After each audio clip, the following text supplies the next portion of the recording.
It's Sunday morning on CBS. Here again is Jane Pauley. Behold a classic Shelby GT350, designed by the late Carroll Shelby. His skills are front and center in a new movie, Ford versus Ferrari, starring Matt Damon and Christian Bale as fast friends. Very fast friends. Here's Tracy Smith. The 1960 Galaxy. In the early 1960s, Ford offered just about everything you could want in a car, except maybe excitement. A new size car with a new size price. The Ford Falcon. Back then, there was nothing very sexy about owning a Ford. So, in a bid to attract younger customers, Ford tried to buy a company that was nothing but sexy. Ferrari. Then, as now, Ferrari made some of the fastest and prettiest cars on the planet. And in 1963, the Ford Motor Company was ready to write a check for all of the Italian car maker. But in the end, Enzo Ferrari said something in Italian that took a lot of syllables, but was ultimately translated as no. Henry Ford II, CEO of Ford, was said to be humiliated. So humiliated, in fact, that he decided to build a supercar, one that could beat Ferrari at a race they dominated for years, the 24 Hours of Le Mans. This is the fantastic Ford GT. Ford spent untold millions on the efforts and failed in 1964 and 65. So they decided to give it one final shot in 1966. It was Ford versus Ferrari. And now it's a movie. Christian Bale is at the wheel as legendary driver Ken Miles. And Matt Damon plays the automotive artist who was hired to defeat Ferrari, Carroll Shelby. You ready? I was born ready, Mr. Shelby. Hit it.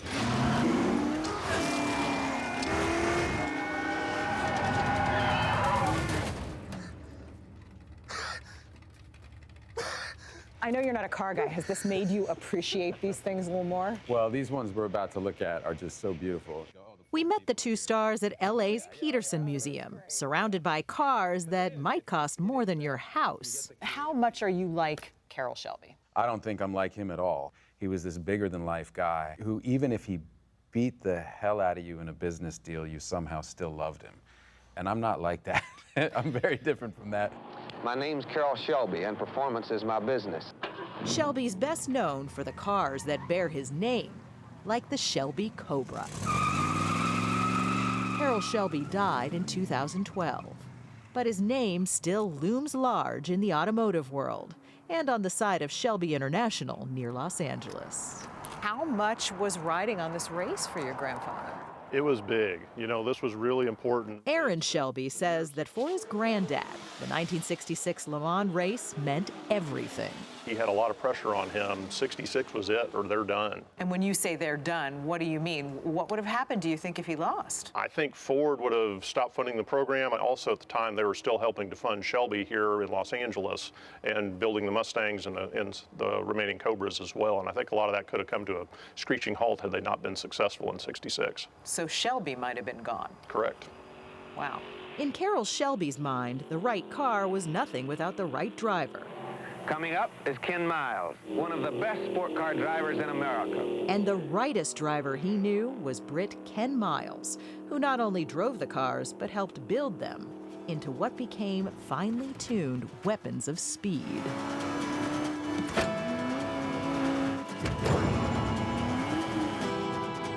Now. It's the driver. There's drivers and there's drivers. So it comes down to not just the car. Oh, no, no. But how you drive Absolutely, that car. Yeah. Ken was very easy on the car. Very easy on the car. Charlie Agapiou was Ken Miles' crew chief. What was Ken Miles like? To me, he was a very, very likable fellow. If you got in any kind of trouble with what you were doing, he'd show you how to handle it and take care of it. He was a great guy. I mean, I loved him. What'd you love about him? He was just so friendly and so passionate about everything he did. It was just great to be around. What was the dynamic between Carroll and Ken like? unlike the movie, it seemed to me like they were great friends. I'd never really seen them into an argument or anything like that. There were no fistfights? I'd never seen any fistfights, no. And the actors, who'd never worked together before, seem to have captured that chemistry. I know your paths crossed over the years, but what'd you think about each other? Oh, man. That's a dangerous question. No, I tell you what I think. Matt and I have actually been very sort of, crossing paths very closely. You had the same agent for decades. I know you think I'm making this up. I am very grateful to Matt because I wouldn't have a career if it wasn't for roles he passed on. There were many roles where I was told, oh, well, Matt doesn't want to do it, so they went, well, all right, what about Bale?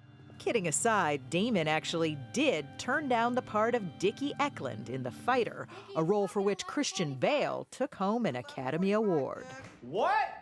Both guys have had plenty of Oscar attention over the years, with Bale snagging a nomination this past January for his incredible, eerily close embodiment of Vice President Dick Cheney.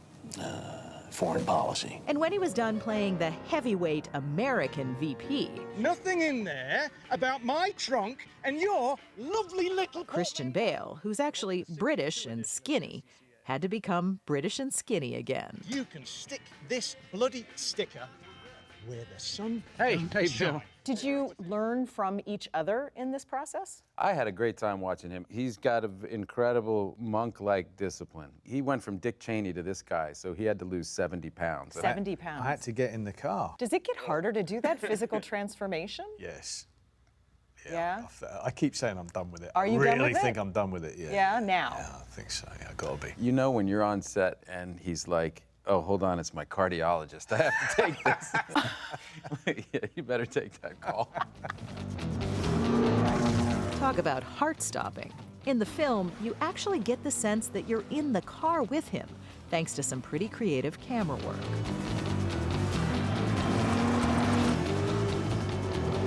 You also get the sense of just how dangerous auto racing can be when drivers push themselves and their cars to that place where there can only be victory or disaster.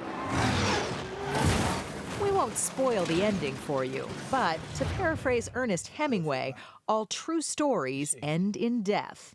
And Ford versus Ferrari is based on a true story.